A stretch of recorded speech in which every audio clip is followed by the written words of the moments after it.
cannot be accepted by either group. The liberals tell me I'm too fiscally conservative to be a Democrat.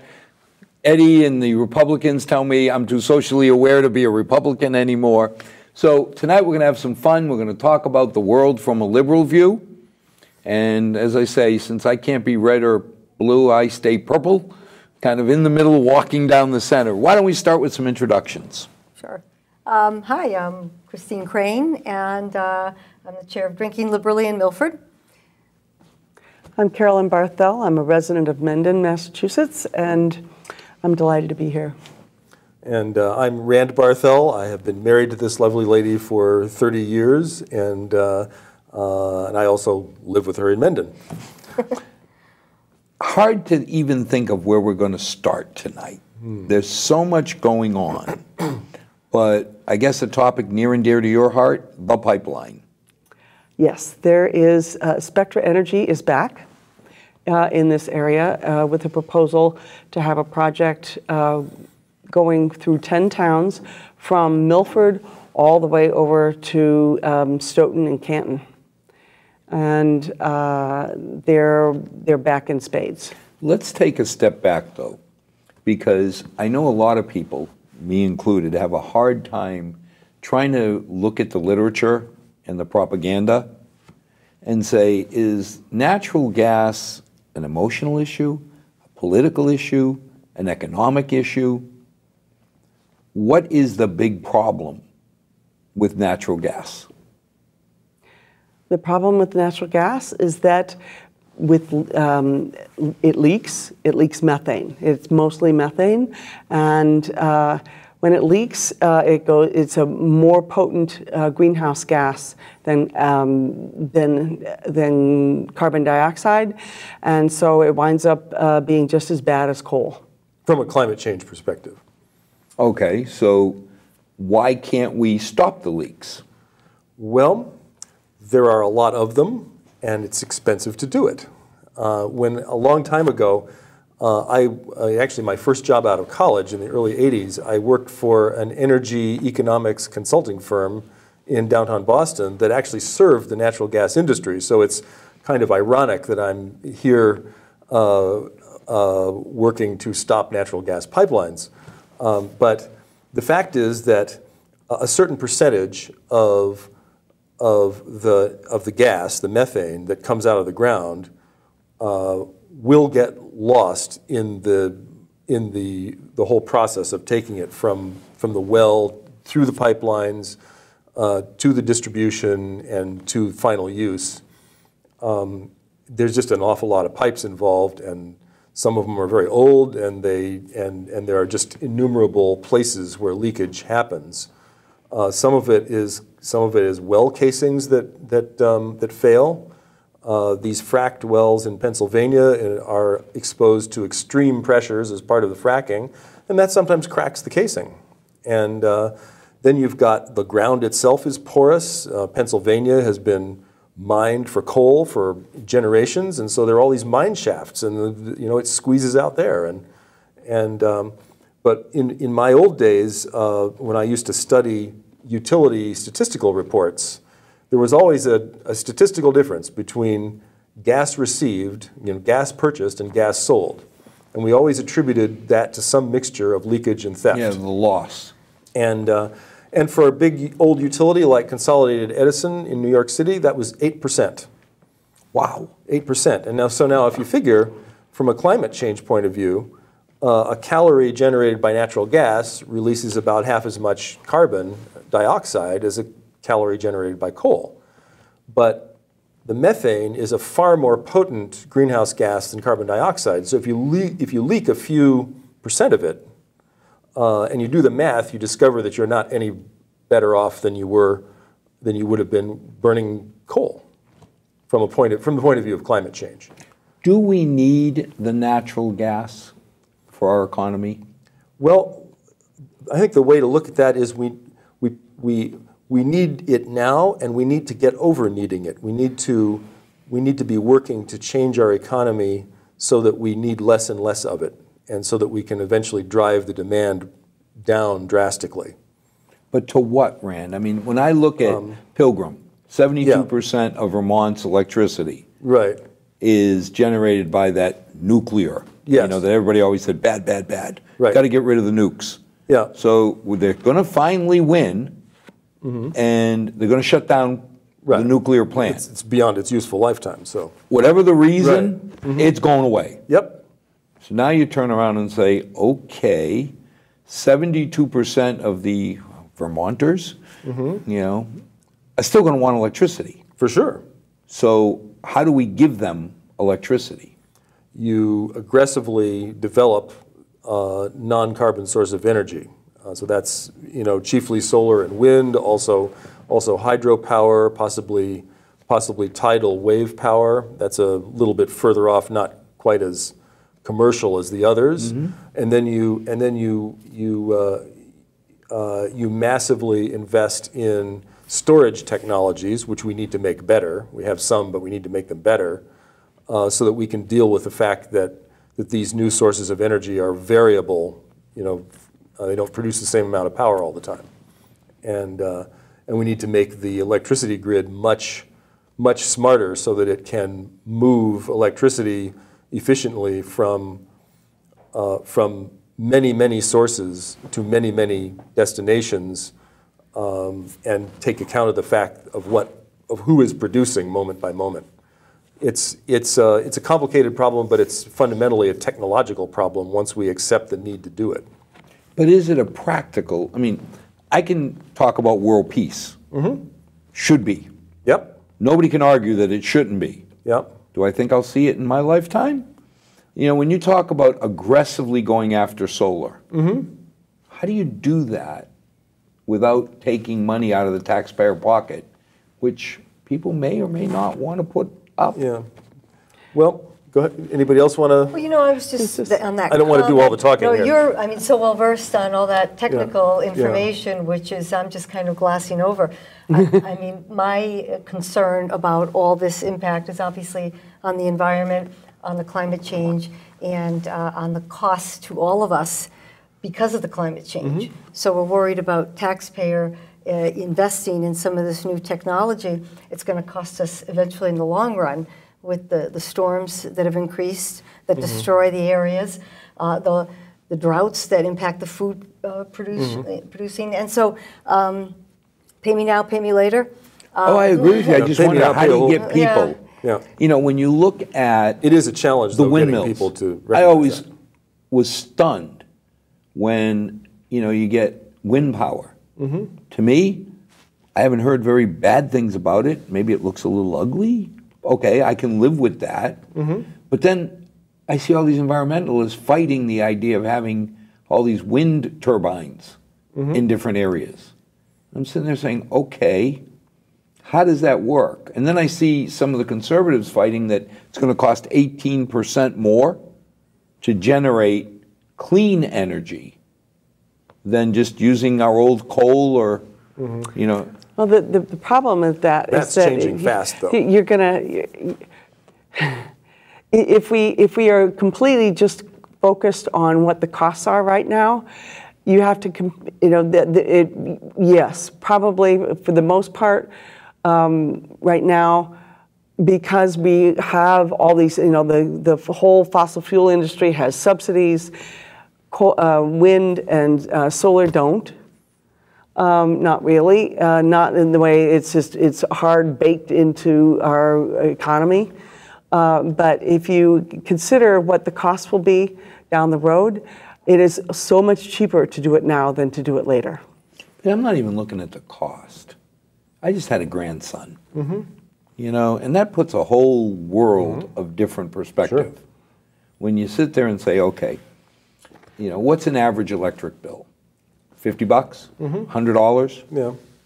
So if I had to pay another $18 a month, $10 a month, to make sure that my grandson had a cleaner environment, I guess I'm okay.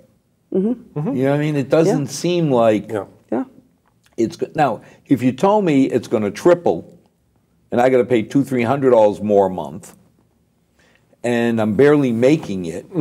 That's a problem. You know, if I can't feed my family, Perspective changes. Yeah, and But- that's the practical reality of getting people to agree to this. But, you know, realistically, when we were kids, you never saw solar panels on homes. They were fantastically expensive back then. Yeah, it was, okay, somebody who really had a lot of money and wanted to make a social statement. I mean, they started out, they were invented for the space program, you know, and you made 2 of them in order to send them to Venus, and it cost $1 zillion. But now today, as you drive around Milford, you're seeing more and more. But yet I hear one of the, I mean, you get federal subsidies, which I think is a good thing. But then I hear they're limiting how much you can sell back to the electric company. Well, there is a cap that we reached recently, you know, back this, Earlier and there was a whole issue in the legislature about raising the net metering cap. Net metering cap. Right. Now, help me understand where that makes glad you asked any that. sense at all. If I can generate more electricity without consuming any resources, Right. why wouldn't I say, send it all? Do it all, yeah. Why Yeah. wouldn't I just pave my lot with it, you know? Yeah. But, so the thing though is that if you think about what that does, there is an issue of how do you, we still need a utility grid. Yes. Unless we're all going to try to be independent with this. Off the grid. You know, and that's not You're not really going to practical. not have a grid. Right. So the people who operate the grid have to at least break even and actually need to be Well, able no, to they make have a little money. investors. So They've got to make a they've reasonable got to return. be able to make money. Now, so if you have net metering, you know, the way it sort of boils down is that they've got a whole lot of customers out there from whom they are not getting a whole lot of money because those customers have put the solar panels on their houses, right? So now you get the problem that they still have the same cost of operating the grid, Right. and the same costs of investing it to upgrade it and make it better, but those costs are getting spread over fewer and fewer people who are actually using electricity that they produced. But you know, Rand, the problem I have with that, there's a... So all I'm saying is that you have to structure this so that Right. so that the grid, which is clearly something we need, can survive. pay its way, right? And so that we can also, everybody who wants to, and it will be lots of people because the cost of solar is coming down, so that people can do as much of it as they want. But you know, I hate to say it, but the old Russian institution called the Bolshoi is Yes. what I think when people use that argument to me, because I sit there and say, wait a minute, our water company has the same issue. And we deal with it because we all agree we need water. Yes. They have investors. They have to make a profit. So when they have a water ban because of a drought, essentially the infrastructure cost stays the same. Because Whether they're pipes pumping are there. 1 million gallons a day or 3 million, pipes are there, they got to drain them, they got to maintain them, and we allow them to vary their rate accordingly so that they still survive. Right. We don't want the Milford Water Company to go under, Right. so they get increases. Do we like them? Of course not. So when I sit there and think of the electric grid, there is a fee that is going to be assessed. And yeah, eventually you have to look and say, guess what? It's going to cost you a minimum of X dollars. And there actually already is a portion of your bill that is not dependent on the amount of electricity Right. you use, that is just for the privilege of being connected. And it may be that needs to be larger. Well, but see, that to me is political will. Yeah. You know, if you sit there and say, look, at the end of the day, it's going to cost you whatever it is, 20 bucks a month, 30 bucks a month to be on the grid. If you choose not to be, God bless you. Good luck. You may have some dark nights and some cold nights. January may be kind of tough. Right. So realistically, to me, that's political will. Just to say, yeah, I mean, you're paying, whether you drive on these roads or not, Still paying for you're it. paying, in our case, Milford Highway Department to maintain them. It's the price of living in Milford. So why can't electric be the same? I don't have a problem with that. You know, we have solar panels. I have no problem with recognizing that we are connected to the grid, and I would want the grid to function properly. And I don't have a problem with paying, you know, my fair share of what it takes to the connection fee. The connection fee. What I disagree with is the fact that if we wind up, let's see, you know.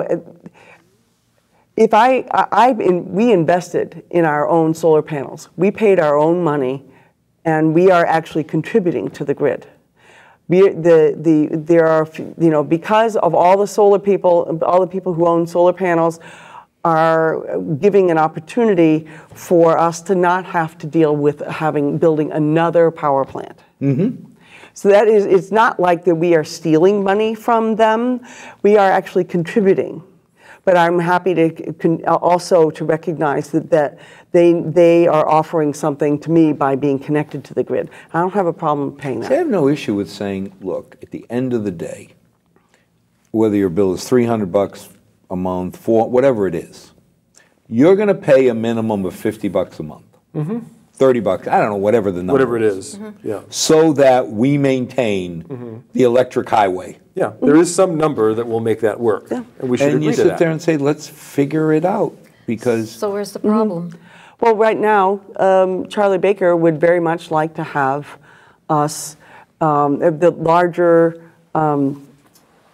suppliers of solar, to actually pay at a lower rate, to not actually have it a retail rate, have more of a wholesale rate. That's my understanding. And I think that's really... Carolyn, I think Rand hit it when you said there's going to be a day. Today, it seems like a good thing. You put on 8 solar panels. Your house only needed 6. Mm-hmm. So you're pushing those electrons are going upstream. Mm-hmm. Mm-hmm. Okay. Someday when enough of us have electric upstream mm-hmm. versus downstream, you're going to turn around and say, okay, this doesn't work anymore. The balance now is mm-hmm. tipped, where you're going to pay at least $50. It's up to you. You want to be a good citizen, keep your 8 panels. If not, you mm-hmm. can cut back to 6, and you have enough energy, but you're going to pay at least $10 or $20 a month. Mm-hmm. But, you know, the real question is, do we need more electric? You know, because I keep hearing the Energy ZT study basically said we really don't need a lot more natural gas. Or is this this the study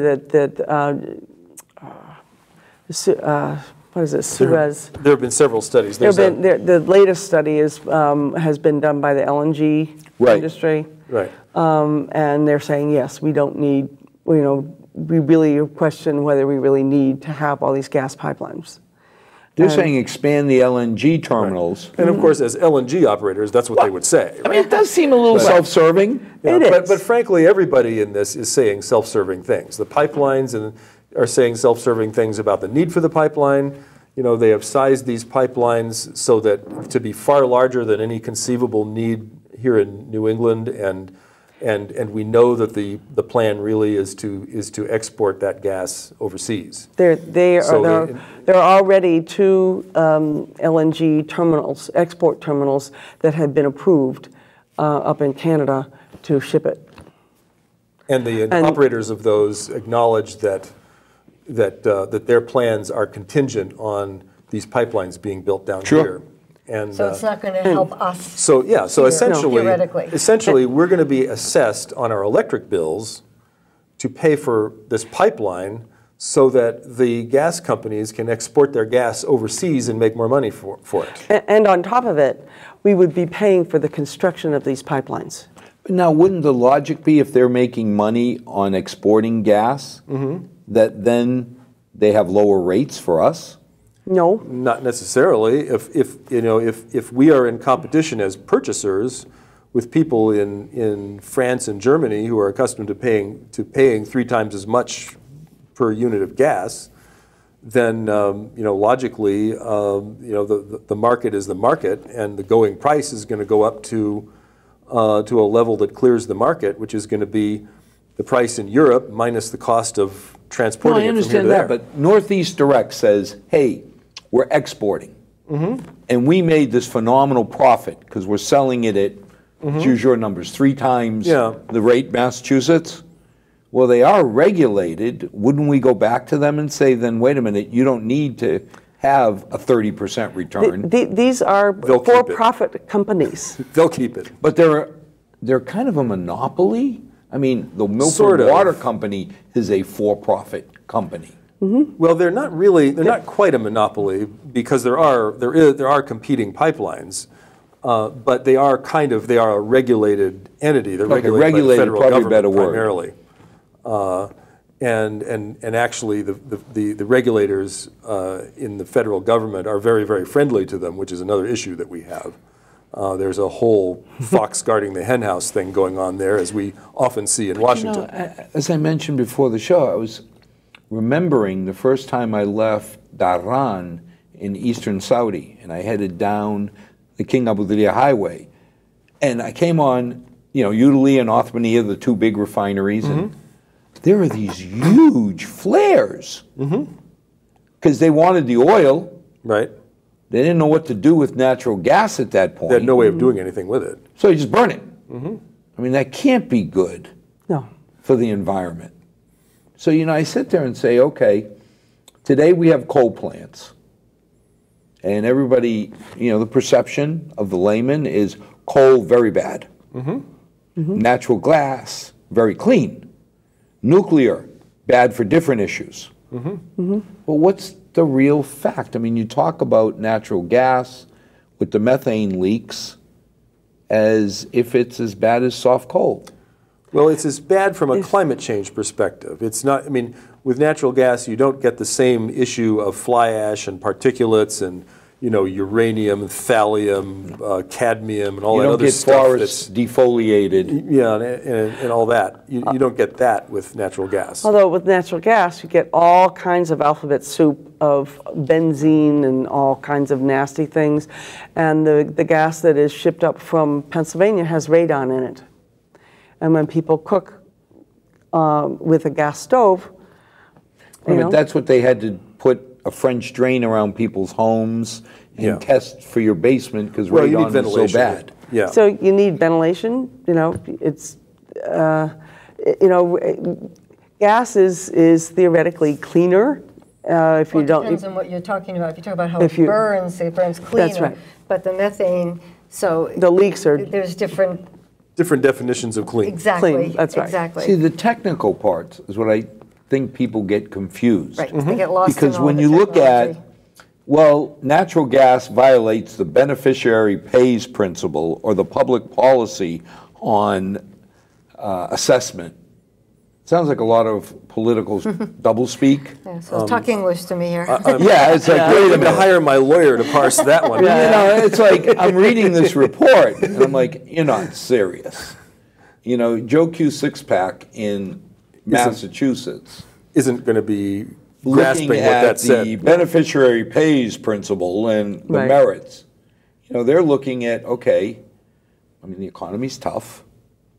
How do I survive? And, this whole thing of, well, you're using fracking gas from Pennsylvania. I think most people believe that means you're using an adjective that is not in polite company, and you're trying to, whatever that sci-fi show was that referred to fracking this and fracking that. It didn't mean a technical. No, it meant. well, this is technical. The word fracking is short for Fracturing. Hydraulic fracturing of Right. the earth to let loose The gas, the oil. whatever you're squeezing out of the ground. Yeah. And it's an extreme, we've gotten all the easy stuff out of this earth, pretty much. We're going for the hard stuff now. Well, the shale oil was never, when they talked about $40 a barrel oil, shale oil or fracking was never considered because you couldn't make do it. money. Right. Too expensive. When this it got is up now to the problem $100 with a barrel, Yeah. all of a sudden, the U.S. becomes a very large exporter. Yeah. You know, Well, Lisa Murkowski wants to have us be able to export oil. And that's just coming up in Congress now. And if we do that, the oil that she's a friend of all the oil industry, big oil, This is and Alaska. and she's from Alaska. what a surprise. Yeah. So Are exactly. we surprised or what? So there's been a study, and it says that if we actually export oil, it will be equivalent to, and the oil industry is really very depressed in the United States right now because Sure it is. because the price is so low. It's just not feasible for So people those to do that. millionaires are not making enough money. No. Right. Okay. So if she gets her way and the Congress passes this bill, it will be equivalent to our having 135 coal plants in this country, additionally. Now, I mean, when I look at the statistics, and again, I don't know the accuracy, but even if they're off, it says 50% of New England's electricity is now generated through natural gas. That's actually a little more than that, I think. Yeah, I've seen 60%. Okay, but that's what I'm saying. Even if it's Right. off, Yeah. 10, 15%, Right. that's pretty significant. It is. It is. We're putting all our eggs in one basket, which is really And- stupid. It makes us very vulnerable to volatility of prices. And the fact that you know the fact that if they export all this natural gas overseas to Germany, who would be very happy to have it, that will begin. You know, they say, well, the reason gas is expensive is because it's scarce. What do you think it's going to be? Do you think it's going to be plentiful here if they're shipping it all across, overseas? Well, but again, you've got the whole political issue of going through the Ukraine from Russia. Right. Yeah, I mean, well, certainly. I mean, you can understand the Germans' point of view in this. Oh, yeah. I mean, they haven't always gotten along with the Russians very well. If I want to shut down the Russian pipeline, and I'm not letting a new one be built through Bulgaria and come up into Europe, well then, if the Americans want to give it to me at a cheaper price, okay, tell me what I'm missing there. Although I think it works out that it would not actually be a cheaper price. In other words, the Russians have lower cost of production and distribution than we would. They don't have a whole ocean to cross. Wait a minute, they got a pipe. They have a pipe. We have to, Right. They have a whole liquefy the ocean. gas, ship it across in tankers, and then unliquefy it, a process which consumes about 20% of the gas to liquefy the rest. So what would be your solution? You're the king, you got a magic wand. Okay. I'll go back to what I said before. We have to aggressively develop non-petroleum, non-carbon solar, sources wind. of energy. We've also got to aggressively develop, make it a national priority to develop more effective batteries, more effective Storage mass technology. storage of electricity. Now the market is doing that to some extent already. Elon Musk out in Nevada or wherever it is building this huge battery plant, and he started marketing house batteries. You have a battery that can store a couple days worth of electricity for your house, and that has the potential to smooth out the power curve. That will help on the solar. solar people It quite sure a bit. will. Yeah, absolutely. Plus, Massachusetts has been #1 for 4 years in a row for energy efficiency. So you work on that more. You double down on that some more, and you work to drive the need for fossil fuels down and down. Which and is down. always a good thing. Yeah. Now, okay, Chris, here you go. Where do you want to start? Because I am totally confused over this whole mating ritual we're going through on the primaries. I'm not sure who wants to give it away more, the blue or the red. So pick a color and let's start. Like who's trying to lose? Yes, my I mean, God. it's like, I can't figure it out. On one side, you got somebody saying, I can be a leader to you stupid people. Yes. Right. Yes. I guess every time somebody's called me stupid, I just don't feel like I want to follow He them. does have a penchant for calling people stupid, doesn't You know, he? on the other hand, Are we talking about the Donald? We're talking about The the Donald. Donald, well, yes. on the other hand, on the other side, I've got somebody who seemed to be anointed the leader saying, I want to give this away again. I mean, isn't this what happened 8 years ago? Yeah. you know, that Hillary started out as the Anointed one. anointed one. And then silliness hit, and all of a sudden a new person scooped up. So I guess there's probably more, but I think of 3 people on the Democratic side. I can only think of about 500, I guess. Maybe it's only a couple I hundred can't running. keep track of the Republicans. There are too Yeah. many. of What them. color you want to start with? Let's start with the blue, only Okay. because Yeah. there's so much fodder going on with the Republicans and the red because there's so many of them. I think that the blues are starting to rear their head a little bit more. Yeah. Well, it seems like there are blues. Yeah. You know, there was There are. a blue. Right. You know, and again, I know you consider me too conservative, and then next week Ed will yell at me saying I'm too liberal. Actually. But we won't yell at you. We didn't actually say that yet. Anyway. Hillary Not yet. Maybe we will. was, in my mind, the Democratic nominee. She was the Period. de facto lead That was the person for that was a the long received time. wisdom. That's Yeah. right. You know, if anybody had the ball to lose, it was Hillary. One would think so. Yeah. But now, I don't understand. She's scaring me. Well, I think she's scaring a She's lot of a people. lot of people. You know, she's You know- from where I sit in terms of what I've heard, and I don't want to speak for you guys Yeah, at yeah. all, but she seems to be very much scripted. She seems to be very not candid. People don't feel as though she's talking honestly about her platform, her policies, and She's evasive. yeah. And then the It other feels and- Nixonian to me, to old people. Yeah. I mean, when I saw her stand at a podium say, I did not send classified, I'm thinking Bill. I did not have a long discussion with this young lady. Right? Yeah. we can't say the S word, huh? Didn't walk the Appalachian Trail with her. No, because I kept having children, you know, say, it doesn't count as sex. I was like, yes, it does. You're my kids. Yes, it I does. know. You know. Yeah. But I'm totally confused as to, this is a woman who, in my mind, is brilliant. Yeah. Oh, She's a really, she's absolutely. not a She is. dumbie. No, she No. This is not, I shouldn't say this is not Sarah Palin. No. No. Why Right? shouldn't you say that? That's No. a very good analogy. You're right. She's not a Sarah Palin. She's I mean, got depth. when She's Sarah got- Palin said dumb things, we all just sat there and said, Right. oh, yes. Yeah. It's what I expect. That's right. Yeah. No, but Hillary But- is sharper than that usually. But You know, there was an interesting article in The Nation about Hillary that I was reading today, which basically goes through the history of this. And, you know, and of course, Hillary has been vilified by the right as this crypto-socialist, you know, extremist, feminist, whatever, Right. use whatever ist they don't like, you know. And actually, you know, she always probably was more liberal than Bill and one of the more liberal voices in his administration. But she went through a whole long lifetime of having to sort of tamp that down because she had to be the governor's wife in conservative Arkansas, where they don't take kindly to brilliant, you know, forthright, ambitious, independent women.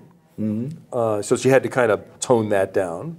And then more of that happened during the Clinton administration.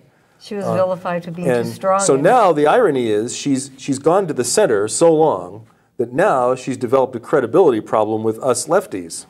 Yeah. But And you know, it just hits me because you sit there and say, okay, I've been married, my darling bride, to her for 100 years. I know she's smarter than me. Okay, there's no question. When it comes down to it, she's stronger than me. She keeps our family together. I think that's a good thing. sure. You know, and I find it hard because maybe my grandfather in his time would have reacted that way, but I've got daughters. I want them to stand out and show what they can do. Absolutely. Yeah. So I get a hard time when people say, well, she's an ist. Yeah. I don't care that she's an ist. Right. To me, that's actually a good thing. If she isn't, then Yeah. she's not trying hard enough. Well, yeah, I mean, god dang, I don't want somebody. there's a whole group of Just- Americans, though, that are uncomfortable with that. What I'm uncomfortable with is two things. One is that her husband gets up, and when he's asked, if he goes back to the White House, will he continue to do $500,000 seminars? And he said, yeah, I got to pay the bills. Okay, these poor people from Arkansas. I've only made $100-odd million. Yeah. I dare say you probably should have a few shekels left over. One would think so. You know, and then when they ask, is there a coincidence that when people donate to the Clinton Fund, they got all this special treatment? And he looks and says, well, I asked Hillary and she said no. I'm like, wait a minute. And then she tells me, I did not send classified yet. The government says, yeah, here they are. It's not the is thing with her. Because I like strong, powerful people. I don't care what the sex is. The plumbing structure means nothing to me. I just want somebody to be honest. Yeah. But see, that's my problem. That's why I'm struggling. Well, we are too. But then I look and say, okay, what are you offering me? As an alternative to Hillary, you're offering me a socialist?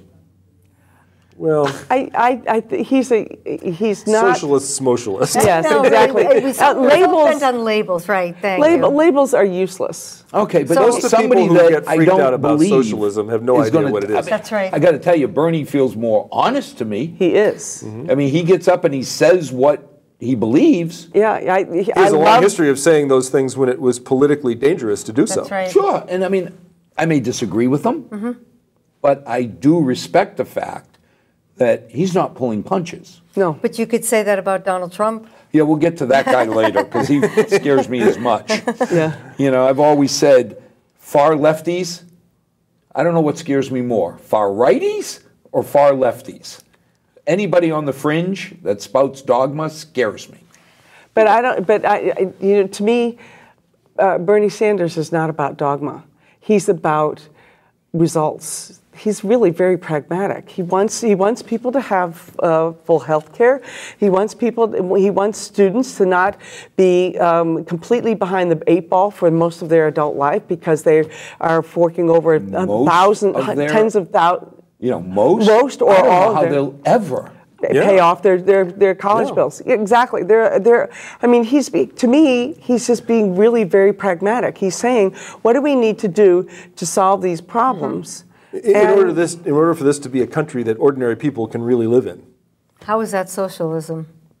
Yeah, Well, I don't but get I it. just, now I look and I see Vice President Biden kind of, I mean, maybe it's just my impression, but it seems like initially he said, I'm not getting in this urination contest with Hillary because my legacy is so strong now, I can go out on top.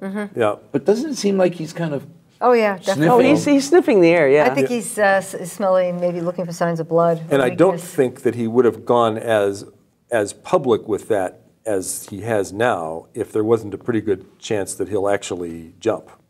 Because Do you think he'll jump, like, if something more comes out of the emails for Hillary, that's going to make her more vulnerable because she's already got that inflated issue and maybe when he she feels was he needs Secretary to of State in Benghazi. Thank you. Yeah. You know, and But that's going to again, rear its ugly head there again. you go.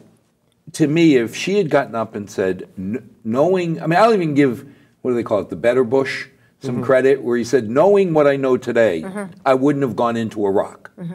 That to me is honest. Sure. You know, back then, he's not saying that his brother, he won't say he's wrong, but if Hillary had gotten up and said, knowing what I know today, I would have done it differently. How do you argue that?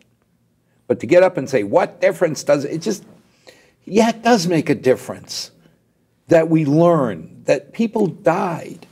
And I think that's what's bothering me about her. Humility? Yeah, and this Nixonian, I'm above the law. You know, when I look at the Clinton Foundation and I say whatever it is, and you can argue it's 80% or 90% of the money doesn't go to the causes, God, that kills me.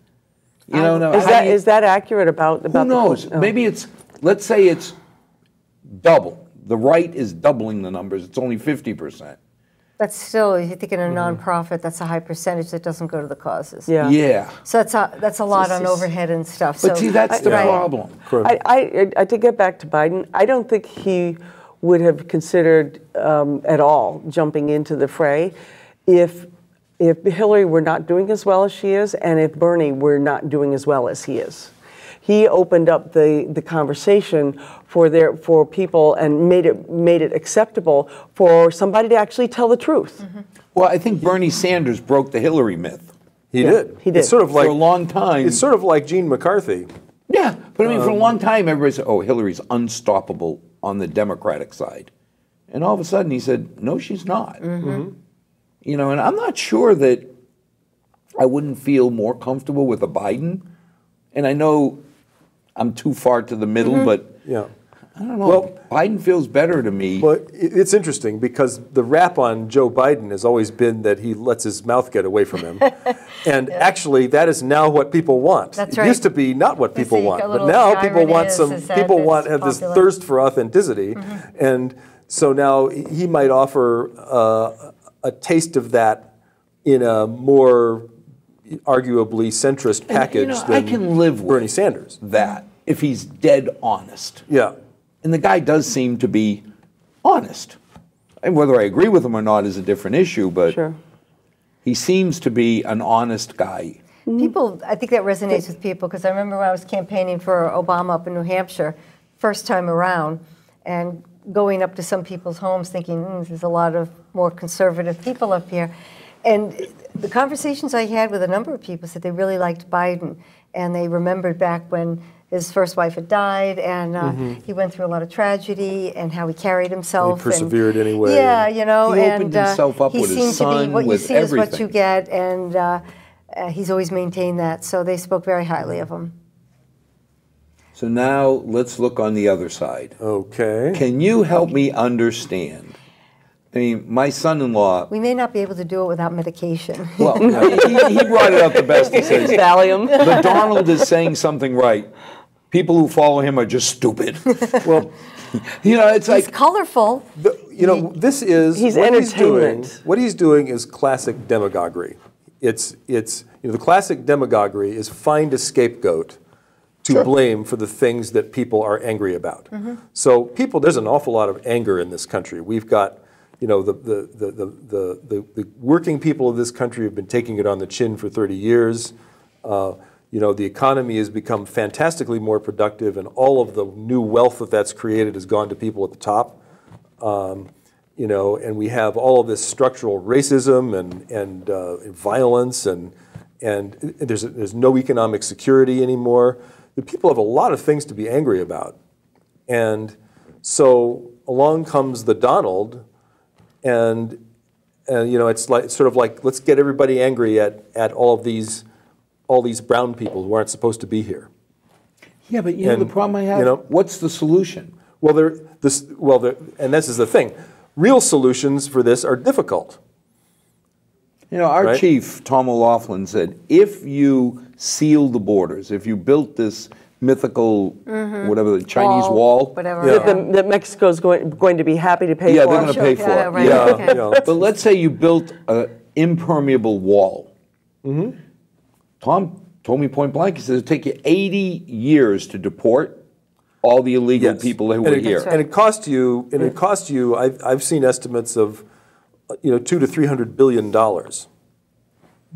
Because by the time you round up 11 million people who don't want to be found, and then you have to hold them while you're going through deportation proceedings, this is very expensive. And you Plus the also cost of the loss of labor and what they do contribute to. Yeah, and meanwhile the crops rot in the fields, Yep. But I mean, we had this discussion about the Texas kids. Last year, out of the 300 towns in Massachusetts, towns and cities, 32, and my numbers could be off, but it's in the 30 range, received the kids that came over the border that were held in Texas till they could find relatives or Right. somebody. yeah. 8 out of the 32 got hit hard. And we were one of the towns who got hit hard. And it's so easy to say, don't let them in. Right. And But again, then you put a human face on it. well, I got mean, called, you would shudder, because they called me too liberal. When I said, really? I want to see you stand on the border when that little kid comes up to you and says, Mister, please help me. Yeah, right. And you kick him. Yeah. Right. You turn your back and you Oh, say, but wait a you're minute. not worthy. Aren't we promoting our Christian values here? Isn't that a big deal now?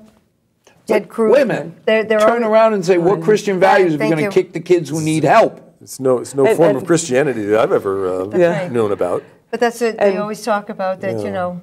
And Bible's so, up here. so also, you have to keep the families intact, because that's the Republican way to keep Right. families intact. So you're going to take American citizens and you're going to kick them out of this country because they were born here. Well, yeah, what is it called? The anchor babies? Yes. Yeah. You know, and now we're Donald gonna- has brought up something that has been sacred in this country forever, that if you're born here, you're one of us. the American people. And that, you know, and we're going to reopen the 14th Amendment, which is the amendment in our Constitution that actually requires the states to respect our rights under the federal Constitution. And we're going to start fiddling around with that in order to make it easier to get rid of these world folks. Peace? Aren't we back to world peace? Kind You're of. going to fiddle with the 14th Amendment. Yeah. Is there anything more sacred than who's an American citizen and who's entitled to what rights? Hard to think of one. Yeah. So, okay. Also, who's going to say, who's going to play God here and say, you're a good person and you're not? Yeah. Well, to me, I'll play God. You come into my house, you break my furniture, I throw you out. So to me, there was a very clean line that says there are illegal immigrants. Now, technically, all the non-documented are illegal, but there are those people who come in here and fundamentally break our laws. They sell drugs, they commit crimes. Carolyn, to me, those are the bad ones. Get them out.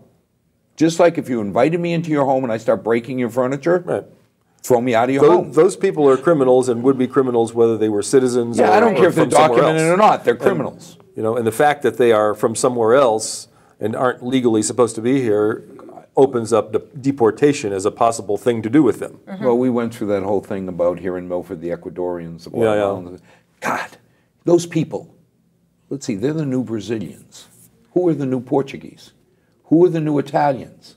Who are the new Irish? Dang them for trying to be like us. Oh, You know, and 99% of them, yeah, they're here. They're trying to make a living. I'd like to see everybody that breaks the law. I'm sorry, you've just given up your right to be here. End of story. You know, you say, who's going to play God? In that case, I will. You come in here, you commit murder, you commit rape, you do bad things. Yeah, you're the bad person. Get out. I don't disagree with that. But it just does seem as though the Donald is being just, you know. But why are people following this guy?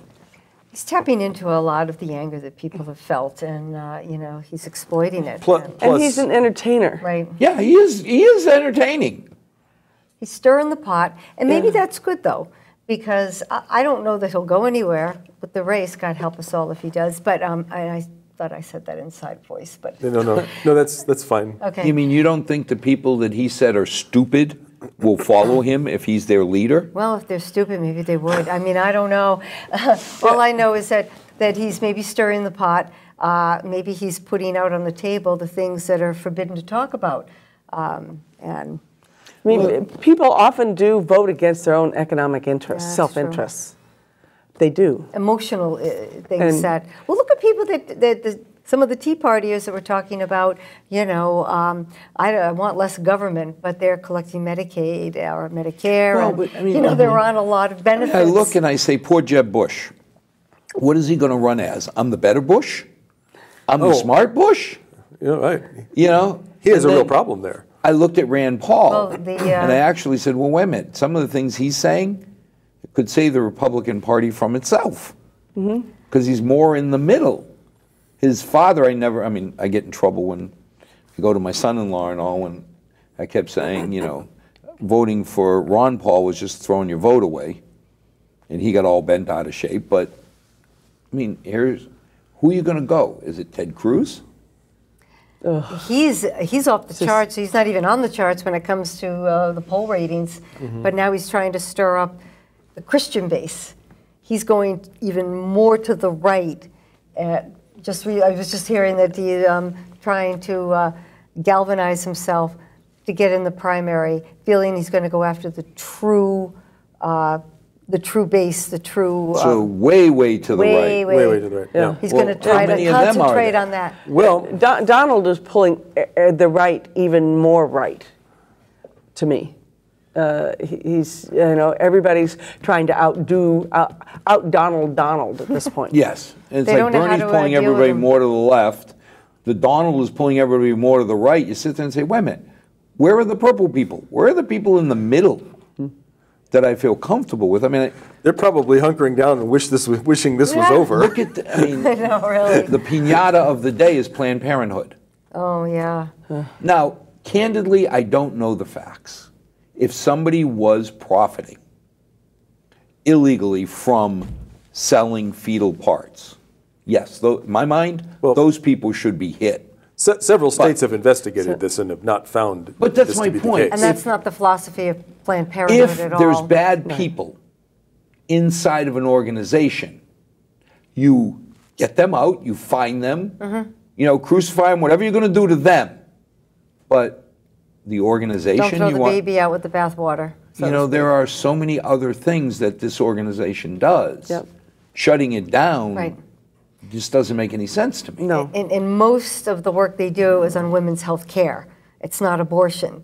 It's on providing health care services to it. Well, that's my point. They do a lot of very good things that if you shut them down, Well, that's who's essentially gonna step attacking up? women.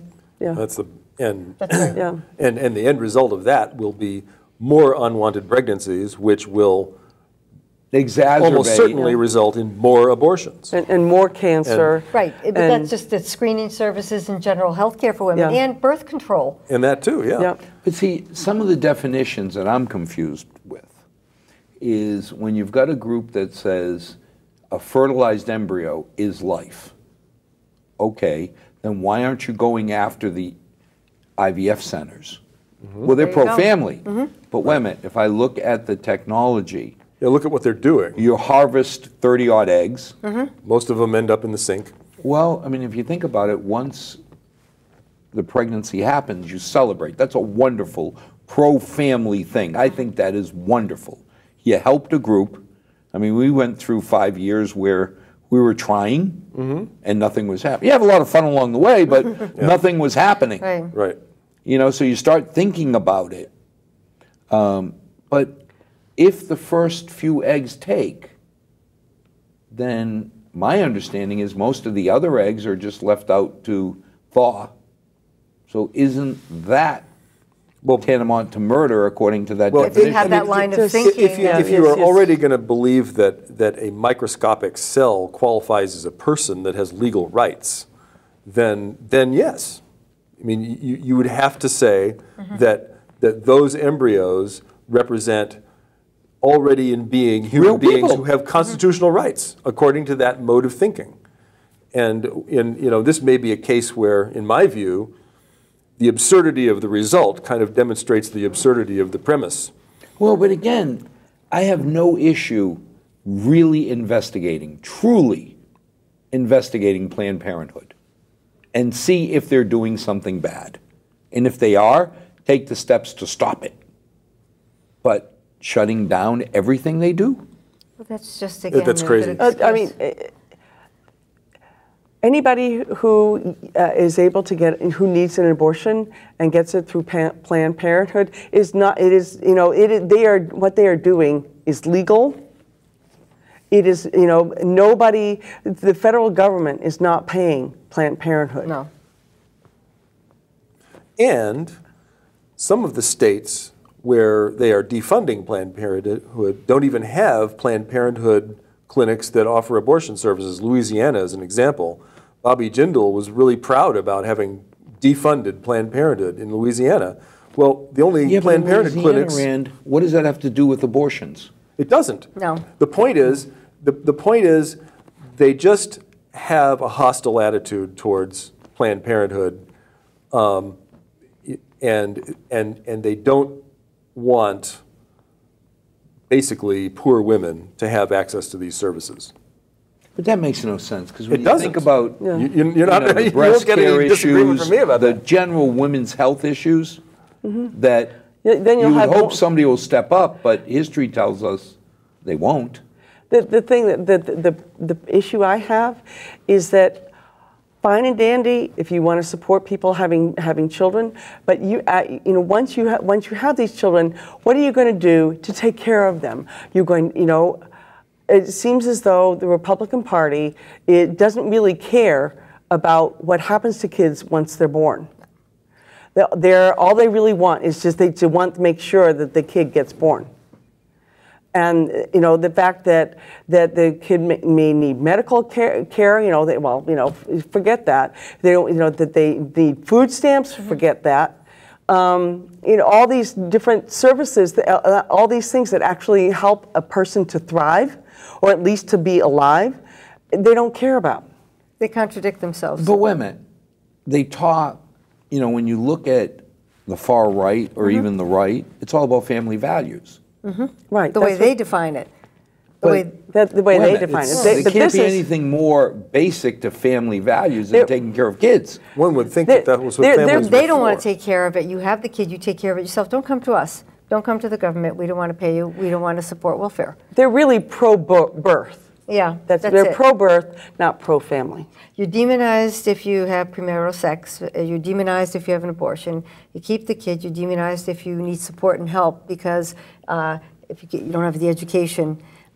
It's really very labeling and very demoralizing for that class of people, and especially women. Yeah, there is definitely a war against women. How can it be? Because men want to be in charge. We have a lot of...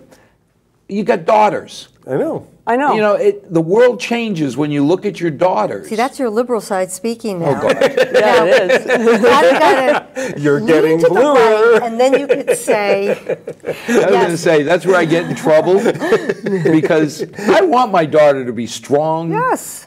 And Independent. really be independent Right. and show and have opportunity. what she can do. So she, Sure. if she decides she wants to run a company, she should do it. Do that, yeah. And she can be in charge of herself. Of course. And make her own decisions about her own body and her life. Well, but there's a lot of decisions that, frankly, I don't want you making for me. And if I want that right, I guess I have a hard time saying, I'm going to make them for you. So, but again, the irony is with the Republicans is they talk about we should have less government. We don't want people telling us what to do, and yet they're telling women what they can do. So how does that make any sense? As I said at the beginning of the show, I thought tonight we're going to have to come back sooner than we normally do. Because just after the primary. After the primary will be interesting. By that time, there's going to be a Democratic debate, too. That's yes. right. And that's going to be very interesting. It ought to be interesting. Yeah. And thank you. Look forward to continuing this. Yeah. And as always, well, by now, maybe we're up to 8 loyal viewers. We'll get a couple liberals thrown in there. But as always, thank you for joining. May God bless. And may tomorrow be a better night and day than tonight. Thanks again. Amen. Thank you.